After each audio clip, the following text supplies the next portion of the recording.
Forgive me. Act 1.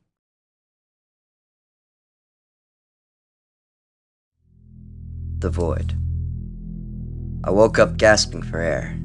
I began to sit up while coughing, and had my eyes adjusted. I found myself in an unfamiliar place. I frantically stood up in a panic, unsure of where I was. I must be having some sort of nightmare, I told myself. A voice roared behind me. Everything will be okay. Who are you? Where am I? I asked, still in a panic. You don't recognize me? The voice said. I don't recognize many things happening right now, I said. In my head, I hear, For I am you, and you are I. Then back into the darkness it continues. For we are one but separate. I was the voice inside your head, but now I am free. After that sentence, my heart began to pound, as if it would pop out of my chest. I was starting to have a full-blown panic attack. I need to wake up. Why can't I tell myself as I fall back onto the floor and cry. The voice said gently, I only know as much as you. I looked up to see where I believed the voice was coming from, tears streaming down my face. Why don't I remember what happened? The voice never answered the question and went quiet. I woke up with my head between my knees. Unaware I had fallen asleep, surrounded by darkness. I noticed a faint light glowing into the distance. I straightened up and asked the voice about the light, but was only met with silence. The atmosphere of this place was undeniably peculiar. With each step, an unsettling silence enveloped me, and my voice vanished into the void without an echo. It was a place that felt both endless and confined. The edges of my surroundings were far from my reach, yet always looming in the distance. With each step I took, the warmth of the light enveloped me, growing more intense and luminous. I couldn't shake the feeling that I was standing still with each step I took, as if I was trapped in place, unable to make any real progress.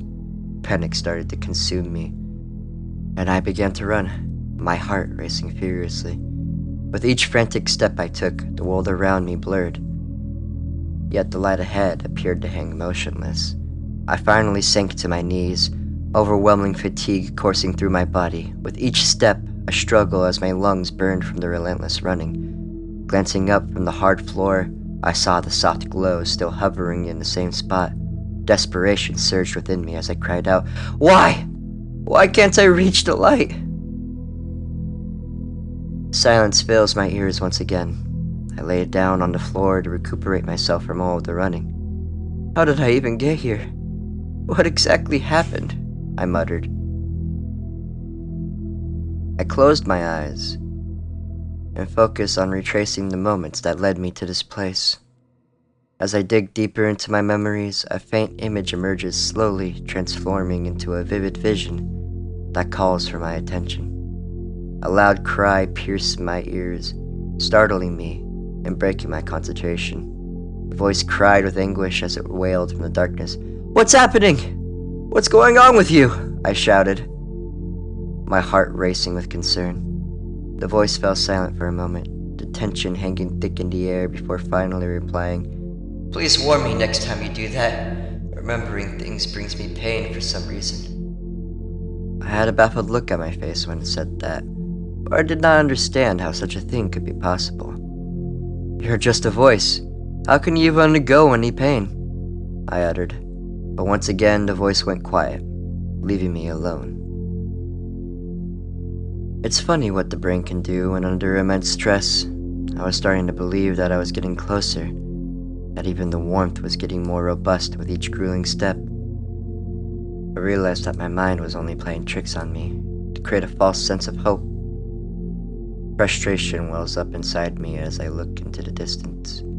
This feels so pointless. Why am I even trying anymore? I wondered, feeling the weight of my efforts slipping away. Then the unexpected happened.